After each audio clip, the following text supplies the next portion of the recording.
Alright everybody, this is going to be the first true test that I'm doing. On the front here I have, well, on this whole locomotive I have the 746s, which are the long shank, and then I'll move you over here, try not to be too shaky. But I have, on all of my cars, I have either the 740s or the 805s, which are just the standard shank. So you can see how the engine is a little bit further away.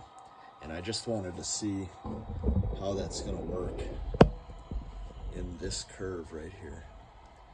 With my SD40-2, I can't take cars in and out of here because I didn't use the long shank couplers, and I can show you that right now. So on mine I just have the 740s, which are the short shank, and obviously that's really prototypical, but with O-scale it's kind of challenging to get around tight spaces. So I've turned the volume down on the locomotives just enough so we can hear it. I apologize if this gets a little shaky, but I just wanted to show you guys. This is probably about the tightest I would take an SD40. This is an 072 switch and an 072 curve. And that is probably about the tightest I would take, because even with this you can see the car does come up slightly, so I may have to modify the couplers a little bit even still. So, but that's about as tight as I would take an SD40-2 with fixed pilots in O-scale.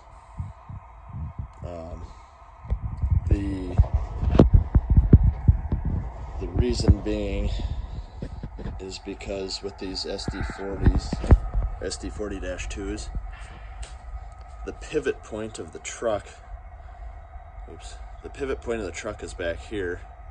There is a lot of distance between the front, or between where the coupler is and the pivot point. That makes it almost like an articulated steam locomotive for overhang. It brings the overhang way out. Even here you can see it. You can see how much that is overhanging, and that's not even fully into the curve. So an 072 switch and an 072 curve coming back out is about as tight as I would go comfortably with an SD40-2, and that is with the long shank couplers to give you that extra reach.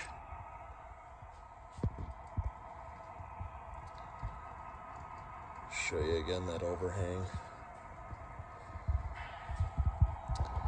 and here's the couplers. They're pretty much maxed out coming through the 072 switch. Really, if you can, it would be probably a benefit to have either a number 5 or a number 7.5 turnout for the SD40-2. And here I'm going to demonstrate the overhang. I'll stop it for a second. But there's the overhang on an 072 curve with an SD40-2. And you can see, oops, if I stay out of the light, that those couplers are just about maxed out. It'll do it, but it doesn't really like it.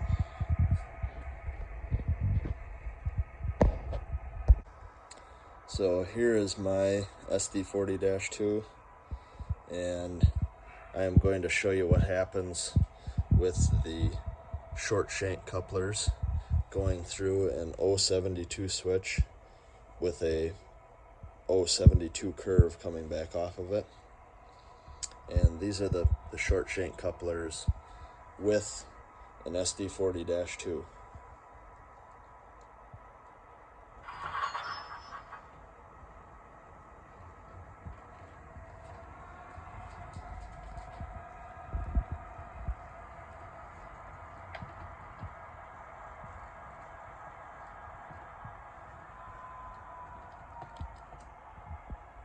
Right there, you can see it's going to pull.